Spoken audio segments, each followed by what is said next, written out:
Béa Zerguin nous a rejoint. Béa Zerguin, bonjour. Bonjour. Vous êtes coach pour Nouvelle Vie Pro et également fondatrice de Béa Conseil. Tout à fait. Est-ce que vous pouvez nous présenter votre organisme, Béa Conseil? Alors Béa Conseil, c'est une structure qui accompagne les personnes dans leur repositionnement professionnel. Donc que ce soit dans le salariat ou l'entrepreneuriat, avec une nouvelle approche qui est centrée sur l'humain, qui a pour objectif de faire émerger son véritable profil au-delà du cadre académique, en identifiant les compétences, ce que j'appelle officielles, contrat de travail et stage, les compétences bénévoles et surtout les compétences dans le cadre de vie. Donc concrètement, transformer son vécu en compétences. L'objectif, c'est de trouver sa juste place dans le monde du travail. Ça concerne qui, la reconversion professionnelle? Ça concerne tout le monde?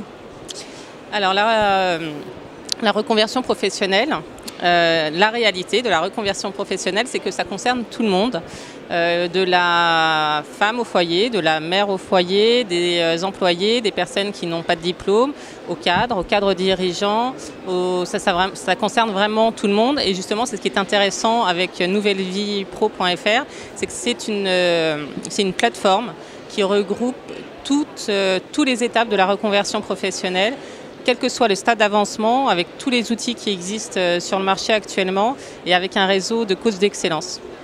Pourquoi la franchise et l'entrepreneuriat en général sont des chemins privilégiés?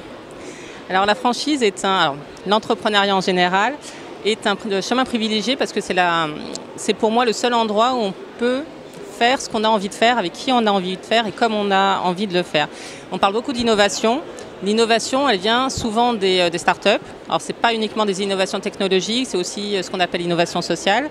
Et pour moi, c'est vraiment Alors, l'image que j'ai, c'est vraiment un tapis d'éveil. C'est là où on rencontre des gens. Parce que je me suis rendu compte que dans dans les ateliers que j'anime, les gens ont du mal à parler avec les gens. Le networking, pour certaines personnes, c'est pas simple, c'est pas forcément fluide. Et justement, l'entrepreneuriat permet de se reconnecter avec les gens, permet de rencontrer des choses. Enfin, concrètement, j'ai été dans le salariat pendant 15 ans. Je viens du monde des grandes entreprises. Et quand je suis arrivée dans l'entrepreneuriat il y a 5 ans, je me suis rendu compte que j'étais dans une bulle pendant 15 ans et je ne connaissais pas réellement la société dans laquelle on vit. En France, le tissu économique est à 97% de TPE. Et on ne parle que des grandes entreprises. Il y a vraiment énormément de choses qui existent, des écosystèmes dont on n'a même pas idée. Et donc voilà, pour moi, l'entrepreneuriat, c'est vraiment Et puis il faut savoir aussi que le marché du travail est en pleine évolution, qu'il y a de plus en plus de freelance, mais que les entreprises vont aussi vers ce type de statut plutôt que recruter.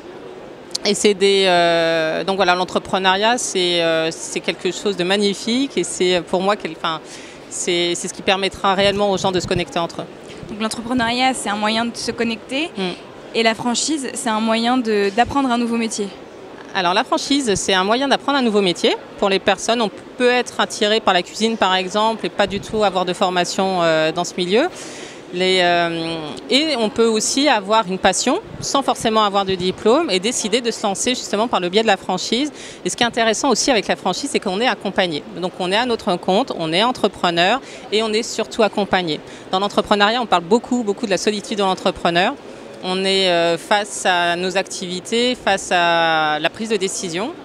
Mais la franchise, justement, comme c'est une ancienne qui est déjà très connue, qui a déjà son expérience, il y a aussi une formation à l'entrée, il y a des outils de travail, il y a une méthode de travail qui est claire. Donc c'est vraiment un moyen de se lancer en toute sérénité. Et il y a un accompagnement? Bien sûr, il y a un accompagnement. Dès l'entrée, il y a déjà une formation pour le métier si on n'a pas forcément le métier à l'origine. Et c'est aussi, il y a un accompagnement en fait sur tous les aspects du métier d'entrepreneur. Et c'est ça qui est intéressant avec la franchise. Et même il y a certaines personnes qui peuvent avoir peur par rapport au financement. Aujourd'hui, il y a un accompagnement très pointu sur la franchise qui existait peut-être pas forcément avant. Et là, aujourd'hui, au sein du salon, je me rends compte qu'il y a énormément d'enseignes qui se sont dirigées vers la franchise. Et il y a aussi donc, une belle variété. Et il y a aussi des entrepreneurs que je connais qui se lancent dans la franchise. Donc, c'est des activités qui sont complètement innovantes. Ils ont expérimenté pendant quelques années, ça fonctionne. Ils ont décidé de se lancer en franchise et ça marche plutôt bien. La franchise comme moyen de se développer. Merci beaucoup, Béa Zerguin. Merci à vous. À très bientôt. À très bientôt.